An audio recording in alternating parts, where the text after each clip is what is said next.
इस बार माहौल यही है सर कि इस बार बीजेपी ना किसी को रोज़गार दी है, ना महंगाई पर लगाम लगाई है। सिर्फ मंदिर मस्जिद। हमारे चाचा है, इनसे कब कितने बार, ये मुस्लिम है, हम हिंदू हैं, कभी झगड़ा उगड़ा हुआ है, लेकिन ये जब से आई है हिंदू मुस्लिम करके पूरा महंगाई, जितना कड़वा तेल हुआ, पेट्रोल हुआ, जो भी है ये सब महंगाई है। अब देख लीजिए, अब वैकेंसियाँ सारी बंद है। जो भी पेपर हो रहा है लीक हो जा रहा है। अब पेपर होने के बाद वो कोर्ट में चला जा रहा है मामला। कोई भी 2 करोड़ रोजगार देने की बात कर रहे थे, लेकिन कहीं रोजगार नहीं है इस धरती पे, धरातल पे कहीं। आप देखिए, इस समय तो हमको तो लगता है कि हमारे गांव में लमसम 80% सपा एकदम वोट पुल हो जाएगा, एकदम 80% 100।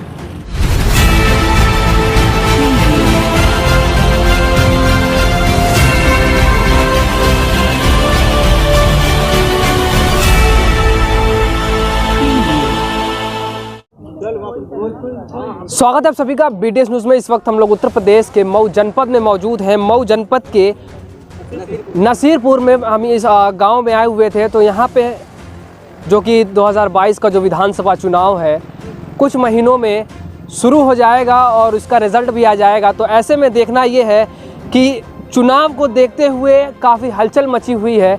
आइए यहाँ की जनता से हम जानते हैं कि जो विधानसभा चुनाव होगा उसमें किसको मुख्यमंत्री के पद पर बैठाएंगे और किसको अपना मुखिया बनाएंगे। तो ऐसे में हमें बात करने की कोशिश करेंगे। हमारे साथ कुछ नौजवान युवा साथ में मौजूद हैं। अपना परिचय दे दें सबसे पहले भाई। मेरा नाम अजीत यादव। ये बताइए कि क्या मुद्दा रहेगा इस बार जो चुनाव होने वाला है? हम लोगों का मुद्दा ये है कि युवाओं को कोई रोजगार नहीं है। बिजली आप देख ही रहे हैं, और ये सब पूरा महंगाई, जितना कड़वा तेल हुआ, पेट्रोल हुआ, जो भी है ये सब महंगाई है। अब देख लीजिए, अब वैकेंसियाँ सारी बंद है। जो भी पेपर हो रहा है लीक हो जा रहा है। अब पेपर होने के बाद वो कोर्ट में चला जा रहा है मामला। कोई भी 2 करोड़ रोजगार देने की बात कर रहे थे, लेकिन कहीं रोजगार नहीं है इस धरती पे, धरातल पे कहीं। आप विकास दिखा दीजिए, आप ही दिखा दीजिए। आपसे मैं कहना चाहता हूँ, आपको कौन से मतलब पार्टी की ज़रूरत पड़े जो आपको सपोर्ट करे, छात्रों को सपोर्ट करे? देखिए, ये पार्टी वाली बात नहीं होती है। देखिए, अगर कोई सपोर्ट अगर युवा के लिए करता है, चाहे किसी भी जनता के लिए, सभी जनता के लिए, सभी को, तो अखिलेश यादव से कोई बेटर नहीं है। बाबा जी आए कहे कि मैं 2 करोड़ रोजगार दूंगा, ये करूंगा, वो करूंगा, कहीं कुछ नहीं। आप देख लीजिए। समाजवादी पार्टी की जब समाजवादी की सरकार थी तो उसमें रोजगार नौकरी और ये सब कुछ ठीक था, बिल्कुल सही था। 35,000 तक पुलिस भर्ती हुई थी। फिर हम लोग 55 लाख परिवार को समाजवादी पेंशन देने का काम किया था। फिर हम लोग Purvanchal express way, Agra express way पर आप गए होंगे, आप तो घूमते रहते हैं, आप गए होंगे, देख लिए। और कहीं भी घोटाला हुआ है तो बता दीजिए, कहीं भी बता दीजिए। इन लोगों में इस बार मुद्दा क्या रहेगा चुनाव में? इस बार मुद्दा युवाओं का, रोजगार का। इससे बड़ा मुद्दा कौन सा होता है? महंगाई का इससे बड़ा मुद्दा कौन सा हो सकता है? बताइए आप बताइए। आप इतना मंदिर में पैसा खर्च कर रहे हैं, कुंभ मेला में 4,000 करोड़ रुपया जो भी लगा उतना खर्च किए। अगर वो युवाओं पे डेवलपमेंट में आप खर्चा किए होते तो युवा हमारे देश के आज कितना आगे बढ़ गए होते। आप बताइए। जैसा कि हमारे साथ भाई मौजूद हैं, इनसे बात करने की कोशिश करेंगे। अपना परिचय दें सबसे पहले। दिवाकर मेरा नाम है। ये बताइए कि बीजेपी सरकार जिस तरह से प्रचार प्रसार कर रही है अपनी, क्या लगता है कि चुनाव जो 2022 का होने वाला है इसमें दोबारा जीतने का कुछ है उम्मीद? बीजेपी की कोई चांस नहीं है कि आएगा। बीजेपी ने तो कुछ काम ही नहीं किया। मऊ जनपद में चाहे अगल बगल कहीं भी देखिए, कोई काम नहीं किया। ना तो कोई हॉस्पिटल खोला है और न तो कोई मतलब कॉलेज बनवाई है, कुछ नहीं। आज तक कुछ काम ही नहीं किया बीजेपी। पूर्वांचल एक्सप्रेसवे बनवा दिया। पूर्वांचल एक्सप्रेसवे वो अखिलेश यादव की देन थी, उनके सरकार में पास हुआ था। बीजेपी में केवल बना है बस केवल। और अभी उसमें वो अभी लाइट नहीं लगी है, न तो सभी रोड सही से बना है। जाके देख ले, कहीं फट भिज गया। अच्छा, हाँ। ये बताइए कि 1 करोड़ से ज़्यादा छात्रों को लैपटॉप और स्मार्टफोन बांटा गया, तो क्या लगता है कि जो चुनाव होगा उसमें कुछ इसका असर दिखेगा? हमको तो वो मिला ही नहीं, लैपटॉप का कुछ नहीं मिला। हमारे गांव में किसी को मिला हो तो पता करके बतलाइए। अच्छा, लिस्ट में सबका नाम दिखाया, लेकिन किसी को मिला नहीं आज तक, और मिलेगा भी नहीं। तो क्या होने वाला है जो बहुत हलचल मची हुई है चुनाव में? देखिए, इस समय तो हमको तो लगता है कि हमारे गांव में लमसम 80% सपा एकदम वोट पुल हो जाएगा, एकदम 80% 100। आप किस मतलब कास्ट में, किस में आते हैं? हम कास्ट वाली बात नहीं होती। आप बताइए पहले किस में आते हैं? हम तो भाई यादव कास्ट से आते हैं। यादव में आते हैं तो ऐसा तो नहीं ना कि यादव होने की वजह से आप अखिलेश यादव पिछली बार देखिए, पिछली बार यादव कास्ट के जितने लोग थे सब बीजेपी को वोट यहाँ से पोल किए थे, लेकिन इस बार देख लीजिए यहाँ पे सहमत जैन से पूछे किन को वोट देंगे। उधर अपना परिचय ले लें सबसे पहले। मेरा नाम मिथिलेश विश्वकर्मा है। ये बताइए कि इस बार चुनाव में किस तरह का मतलब माहौल नजर आएगा? इस बार माहौल यही है सर कि इस बार बीजेपी ना किसी को रोजगार दी है, ना महंगाई पर लगाम लगाई है। सिर्फ मंदिर मस्जिद। हमारे चाचा है, इनसे कब कितने बार, ये मुस्लिम है, हम हिंदू हैं, कभी झगड़ा उगड़ा हुआ है, लेकिन ये जब से आई है हिंदू मुस्लिम करके सबको, हम साल भर से तैयारी करते थे।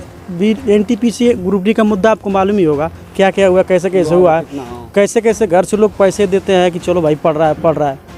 इंतज़ार करते साल भर हमको यहाँ हो गया, और 3 साल 19 की भर्ती आज 2022 चल रही है, वो भी अब तक क्लियर नहीं, एग्ज़ाम ही नहीं हुआ। NTPC का एक एग्ज़ाम हुआ, लेकिन उसके बाद रिजल्ट में गड़बड़ी करके उसको जो है कि पोस्टपोन कर दी एग्ज़ाम को। अब कितना आदमी वेट करे, सब लोग। बताइए कि जो चुनाव होगा इसमें क्या लगता है कि अब किसकी सरकार बनेगी? सरकार की तो हम आपको गेस नहीं कर सकते, लेकिन सरकार उसी की बनेगी जो डेवलपमेंट की बात करेगा, महंगाई की बात करेगा, बेरोजगारी की। बीजेपी सरकार में विकास में कोई ऐसा काम नहीं हुआ? इनके में विकास हुआ है, क्या हुआ है? नाम बताइए। नाम बदल गया, प्रयागराज का नाम बदल दिया, अयोध्या का नाम, फैजाबाद का नाम बदल, यही डेवलपमेंट हुआ है, खाली नाम बदलने का। दूसरे का काम फीता आप काटोगे, ये वाला सिस्टम है। बीजेपी का नारा है सोच ईमानदार काम दमदार, तो क्या इस पे क्या कहेंगे? इनकी सोच ईमानदार नहीं है। फैक्ट बता दें, फैक्ट इसलिए है, जो RTI थी, RTI जो थी, जो केंद्र सरकार की RTI है, उस पर पहले प्रधानमंत्री का कब्जा नहीं था, उनके अंडर में नहीं थी। क्यों?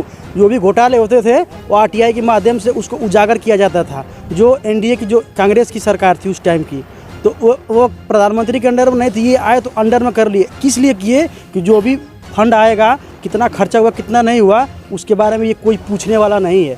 उसमें RTI की वजह से जो घोटाला, कोयला घोटाला, 2G स्पेक्ट्रम जो घोटाला हुआ था, उसी से उजागर हुआ था। ये RTI अपने अंडर में लेने की वजह से नहीं घोटाला। जिस दिन RTI खुल गया ना, उस दिन जितना घोटाला बीजेपी का निकलेगा, किसी का नहीं निकलेगा। तो अब की बार कौन आने वाला है? इस बार तो हम लोग मूड बना लिए हैं अखिलेश को देने के लिए। हाँ, जैसा शक्ति अखिलेश को वोट देगी और उन्हीं को वोट देगी। और जैसा कि हम लेके चलते हैं, 2 बुजुर्ग लोग यहाँ बैठे हुए हैं, तो इनसे राय लेंगे कि जो चुनाव होगा इसमें क्या हलचल होगी और क्या बदलाव होने वाला है। क्या मुस्लिम और हिंदू में खाली लफड़ा? अपना नाम बता दीजिए चाचा सबसे पहले। नसीम नाम। चुनाव होगा, इसमें क्या बदलाव होने वाला है? बदलाव तो अब जौन होगा वो समय देखेगा ना। अच्छा। हाँ, अब ऐसे कैसे कोई बताएगा कुछ, समय आएगा तो खुद मालूम पड़ जाएगा बात ही।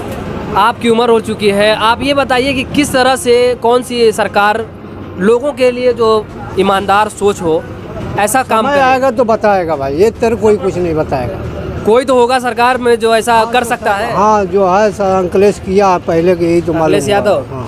अच्छा, ये बताइए कि यहाँ पे हम लोग आए तो पता चला कि यहाँ पे मुस्लिम और नॉन मुस्लिम में बहुत अच्छा मेल है, तो ये हकीकत है? हाँ, हकीकत है। तो ये बीजेपी सरकार में क्या इसकी सच्चाई है? सच्चाई क्या है, अब ये देखिए लफड़े हर जगह है। क्या लफड़ा है बता दीजिए। मार झगड़ा ये सब, तो महंगाई है, तो सब यही कुल है और क्या।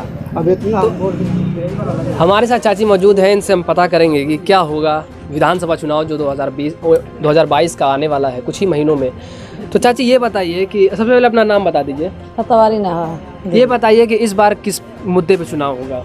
मुद्दे में क्या करके भैया, मोदी या योगी तो बेच गए सरकार के। बिजली के प्राइवेट कर दिया लो, रेलवे के प्राइवेट कर दिया लो।